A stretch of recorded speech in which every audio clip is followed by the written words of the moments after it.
The Diablo stacked Dado set by Freud. A lot of uses. Chipper blades. Got your regular blades. Project ideas. Dados for shelving. Rabbets, tongue and groove. Mostly used with the table saw. But if you're tired of skydiving and drag racing motorcycles, you can put it in a radial arm saw if you're feeling saucy. Let's take it apart. We'll install it in the table. We'll see what it's used for. We'll see why you need to buy one of these. Just for this example, we're gonna do 3/4 inch dados. So you always need the 2 outside blades. We're gonna use all 3 chippers, and we need 2 spacers. So we have 2 spacers, our 3 chippers, and our 2 outside blades, and we'll install it. I'll show you how to do that. These are almost always marked this side out. The writing is almost always this side out. If you look at the way the teeth go, they're opposite.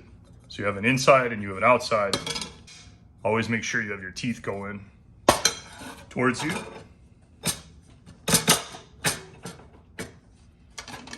So we'll put our outside. Then we'll start putting our chippers in.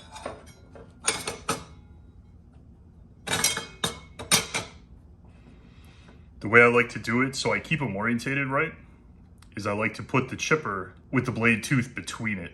Not so it's touching, but right in the middle. We're gonna put a spacer.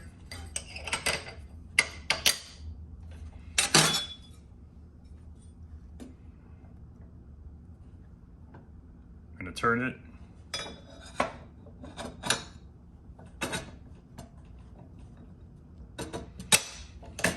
Another spacer.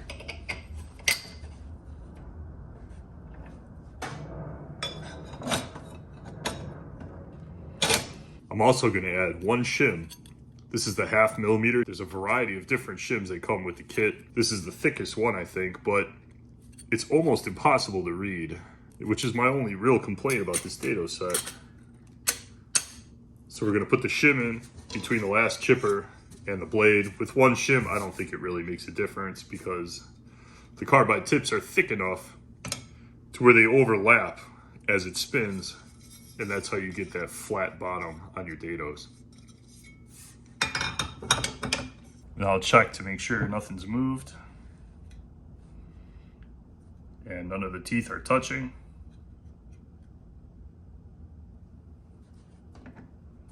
So I prefer to use the washer. It's a thick washer. But if we put it on here, we're gonna be like 2 threads on this nut.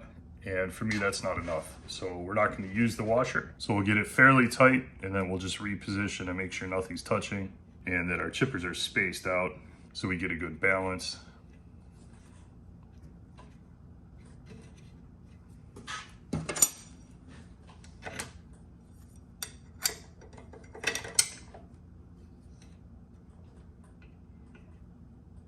I like to put my finger on there when I do it so I can tell if something moved. But then I check again at the end and none of our teeth are touching each other. And everything's spaced out the way it should be.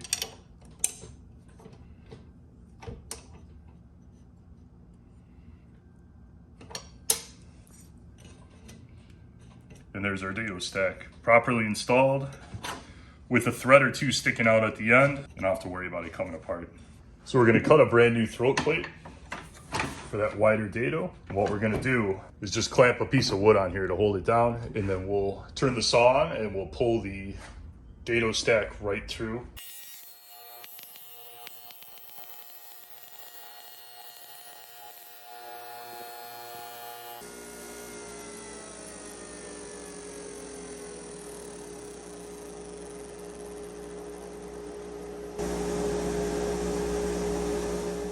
Anytime I make a new throat plate, I like to use a straight edge and a sharp pencil.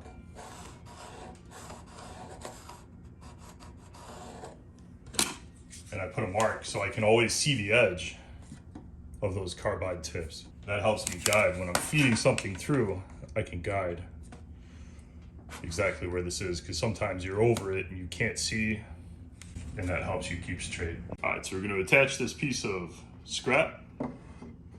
We're just going to screw it to our miter gauge.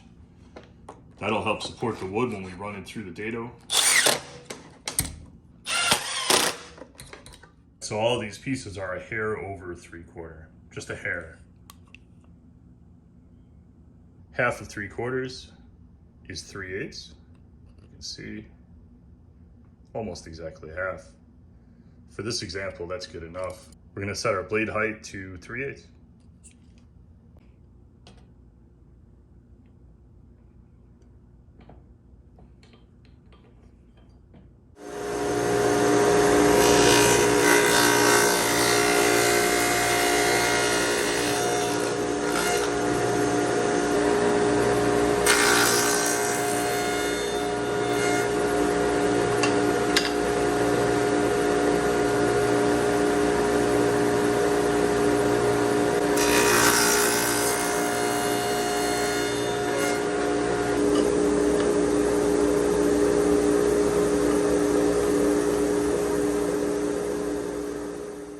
So we got a rabbit on every end, and now we can make a frame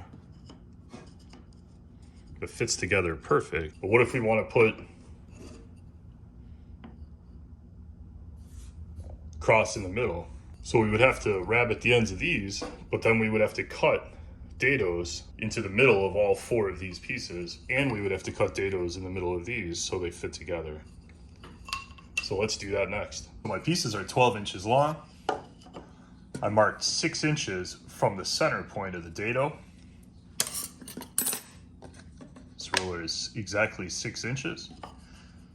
So theoretically, we should hit them right in the middle with the dado, and then everything should fit together. And I screwed a stop block to our sacrificial fence so I could just slam them in there and run them through. Theoretically, they should all fit together perfect. So let's fire up the saw and we'll see if we measured right.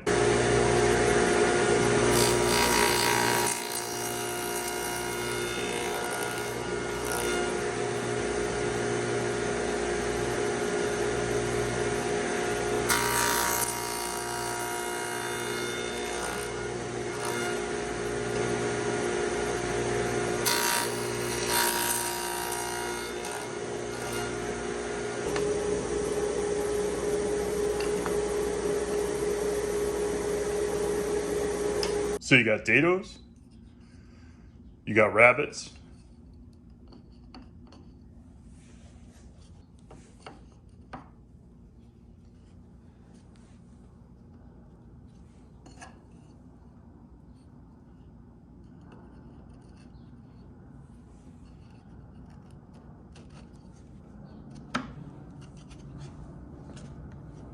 use a little more tweaking, raise the blade up just a hair, but it serves its purpose for an illustration. Rabbits and dados.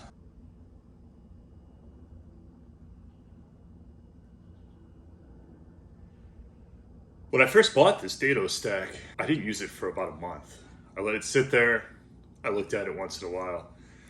It's pretty intimidating. It's a lot of parts, and they're moving really fast, and I'm standing in front of it. So it took me about a month to use it, and it has become one of the most useful tools I have around here.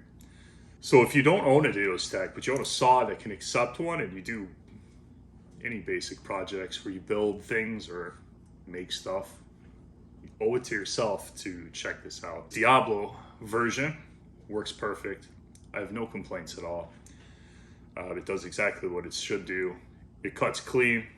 I've used it for all kinds of horrible things like treated wood, very wet treated wood. This is oak, goes through oak like butter. If you'd like to see a video about this table saw, I'll have the link up here.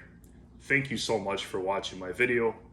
If you enjoyed it, check out some of my other vids. If you enjoy those, do me a favor and hit the subscribe button. It really, really helps out the channel. I'll see you in the next video.